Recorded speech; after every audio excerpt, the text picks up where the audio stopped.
to the Author to Authority podcast.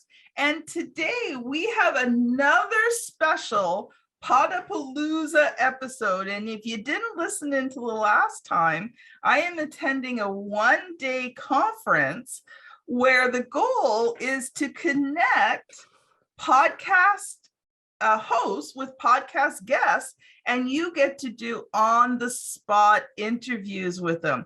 And today I'm so happy to introduce to you James Hipkin. We've had like a total of 1 minute to talk, so I don't know too much about him. But in his bio, he's had a over 40 years career in marketing and advertising at a high level. And he has helped his business, the businesses he's worked with digital marketing. And so I'm really excited today because he is an expert in websites and the mistakes that, us small business entrepreneurs, professional speakers, and coaches make.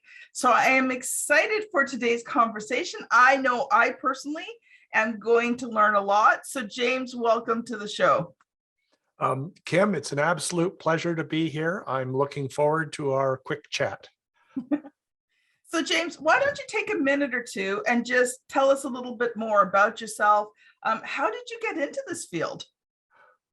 Oh, that's going to take a lot longer than a quick minute, but I'll give you the Reader's Digest sort of version, which dates me a little bit, I suppose. I started in college I have a Bachelor of Music, and I spent 6 years working in the rock and roll industry, touring with major recording artists. Okay. And one of the major recording artists that we worked very closely with for a long time was a band called Rush. I remember that one. And the leader of Rush is a young man named Geddy Lee. And he was such an impressive person. From a business point of view, never mind the fact that he was an accomplished musician and performer, they were literally the first band to vertically integrate their activities. They owned their own sound and lights, they owned their own trucks, they owned their own record company, they owned their own publishing. And the conversations that I had with him about business opened my mind to all kinds of opportunities. So when I decided at the ripe old age of 30 to get out of the rock and roll industry, my mother was very happy. I managed to get myself a job at an ad agency in Toronto. Oh, fellow Canadian. That's it. Eastern Ontario, Queen's University. And that job in Toronto went very well. And the New York agency that owned the office in Toronto identified me and sent me to Latin America to work with Pillsbury to launch Green Giant canned vegetables. And then from Latin America, with my newlywed wife, who informed me that if we wanted to have a family, it couldn't be done by fax, we got transferred to Madrid, Spain, where I worked with Rover Cars and a number of other clients in Madrid, Spain, and started shifting into database marketing and direct marketing from traditional advertising. So I have this checkered past. We also got the fax thing sorted out. We had 2 children in about 18 months. So I'm blaming the red wine. I mean, come on. And then I got transferred to Chicago, where I worked in a large ad agency in Chicago. And then I was recruited to be president of an agency in San Francisco. And about 10 years ago, I decided to buy a vendor, which was a digital production company that built websites. And the reason for that is I kept seeing the website is one of the most important digital assets that a business owns. Everything else is rented land. The website and the email list, you own those 2 things, but that's just about all you own. Yeah. And people were doing such a bad job with websites. And they're still doing a bad job with websites.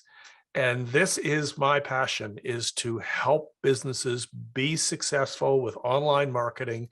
And the center, the hub of the online strategy is the website, and doing it properly and doing it well it's not that hard, but most people get it wrong.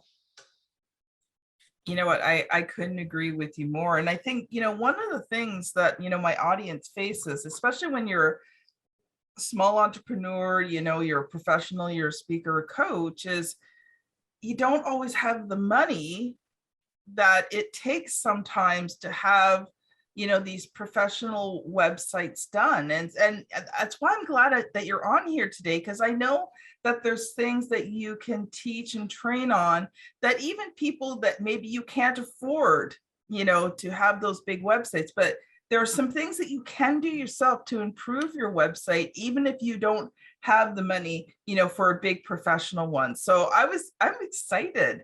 So Well, I'm I'll going tell to you, let you loose. it's really not that. That's one of the other reasons why.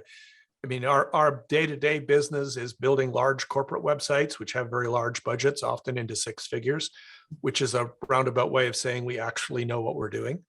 But we created a product, which is a subscription product that's specifically for smaller businesses, because what I've observed is these smaller businesses, they get sold stuff they don't need. They spend too much money on websites. It's not that expensive to build a high performing website. I'll give you an example. I was approached by a New York State senator. He wasn't reelected. He was a lawyer. So he was going to put a shingle out as a lobbyist. And he wasn't getting any traction at all. Mm-hmm. And I looked at his website and I said, Craig, your website's all inside out. It's all about you. And he it said, never well, should be. but that's who they're hiring. They're hiring me. I said, yes, I know, but they're on a journey. And they can't get to that until they've gone through their journey. And when they get to your website, they're there to see if you can solve their problem. Yeah, it's what he can do for them. It's not about him. It's about the results that he delivers. Right. And his credentials become reasons to believe. I like that. Yeah. Why can I believe that this guy can solve my problem? So the acronym is PASS, for problem, agitate the problem, solve the problem. I like that. And that's a extremely common mistake I see in small business websites. It's inside out. They're talking about themselves. They don't understand their customer journey, and they're not solving their customers' problems. And we made these changes. We redesigned his website. We streamlined it. We simplified it. We put a proper structure on it. And he called me up the other day, this was a couple of years ago, and he said, do you think I need to refresh my website? And I said, Craig, how's the phone? And he said, I can't get it to stop ringing. And it's doing what it's supposed to. So Craig, I'd love to take your money, but you don't need to change your website. It's working hard for you. So you mentioned a couple of things, streamlining and structure. Would you mind talking about a little bit about that? Because I think that's somewhere where entrepreneurs get confused. Like they've either got way too much on their website or they don't have enough. I just helped last week. She posted a wonderful review on my LinkedIn profile, a professional speaker who restructured her site based on some consulting work that I did with her. And she said in the review, she said, you turned my Frankenstein into something that's actually useful. And this is what oftentimes it's about, eliminating things and giving structure. The first question that somebody asks themselves when they arrive at a website is, am I in the right place? True. That's about branding. That's about color scheme. That's about fonts, because people are visual. Pre-pandemic, when I was doing public speaking, I'd be in front of a room full of people and I'd go, okay, everybody raise their hand, and they'd all dutifully raise their hand. Everybody touch your nose. But I'd be putting my hand to my forehead, and 80% of the room would be touching their forehead. Because people see before they read, before they think, before they do anything. It's the reptile brain. You see first. So am I in the right place? Give me a benefit-oriented reason to stay. That's the problem solution thing we were just talking about. Yes. And then make it crystal clear what I should do next. Yes. If you've got several different audiences, this public speaker I was just talking about, she is a keynote speaker. So that's one audience, people who are booking events. She also teaches executives how to be better presenters. That's another audience. Yes. That's another path in the website. And she works with HR departments to help internal staff know how to communicate better. That's a third path. They're all under the global umbrella of, I can help you communicate better through presentation. Yes. And then she makes it very clear what the paths are. Make it crystal clear what they should do next. Yes.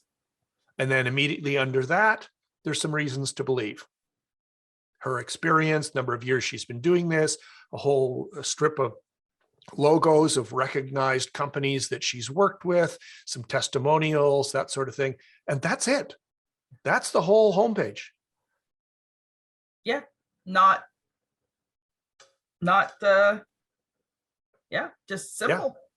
Yeah, it really is, because the website is a utility. Mm. It's there to create value for the user of the website, the visitor that you've attracted, and for the business. It's mutual value that's being created. Mm-hmm. I've reviewed lots of websites that were flat out gorgeous. Somebody had spent a whole bunch of money with a designer and the website was beautiful. But useless. It wasn't working, but it looked great. Right? Yeah. Because it didn't have structure. It just looked amazing, but nobody knew where to go. They didn't know what to do next. It was all very impressive, but why am I here?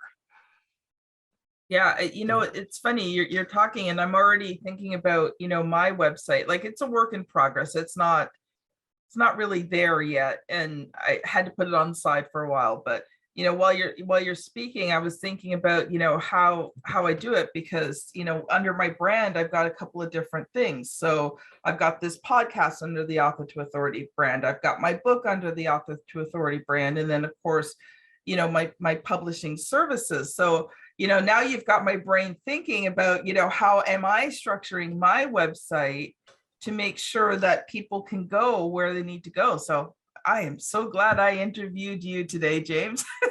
Well, the last thought I would leave with you quickly is recognize that the average website visitor has an attention span that's shorter than a goldfish. Mm-hmm. You have 6 seconds or less to engage a visitor. That is if your web page loads fast enough. Part of the 6 seconds is exactly that. Part of the 6 seconds is how long does it take that page to load? Yes. And so and 6 seconds isn't very much time. And that's a lot of things that you need to do in 6 seconds. Yeah. Or less. Yeah. Yeah. Wow. So one of the things that I do, if this is appropriate at this time. Yeah, go ahead, James. Is I have an offer. It's a free website audit, 6secondsorless.com. And you can book some time with me and I will go through your website with you and we'll talk about how we can make it better. Awesome. Okay, so free website audit. I am typing this into the show notes as we are talking. And the website again was? 6secondsorless.com. 6 in the number or 6 in the word? Both work.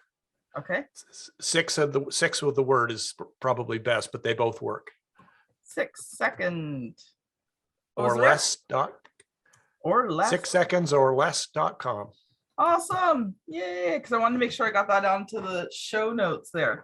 So James, just because we didn't have a chance to ask before, have you authored any books at all? I have not, but I have a very robust blog on innately.com. And people have, have made noises at me about, you probably have enough content there to author a book. I heard the John Janis, who founded Duct Tape Marketing, was on one of the podcasts where they interview about marketing books, and he was going through his latest book, and I'm like, that's my blog. He wrote a book about my blog. I was horrified. It was upsetting.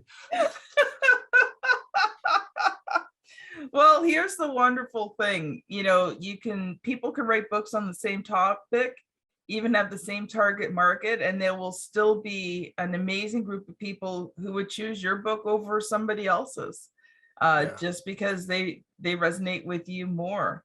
Well, thank you so much, James. Do you have like one last quick parting thought for us before we head out for today? I think the last parting thought I would leave, again, it's a common mistake I see.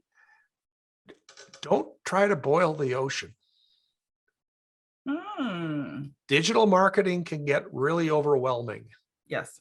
Pick one or two things, do them well. And Awesome. those one or two things that you pick, remember what I said about outside in versus inside out. It doesn't matter what you think or like, it matters what your audience likes. So you want to be where your audience is. Awesome. Well, this is pick one or two things and do them well. Thank you so much, James. This has been James Hipkin and Kim Thompson-Pinder on the Author to Authority podcast. Thank you so much for listening, and we'll see you on the very next episode. Bye now. Fantastic. Bye-bye.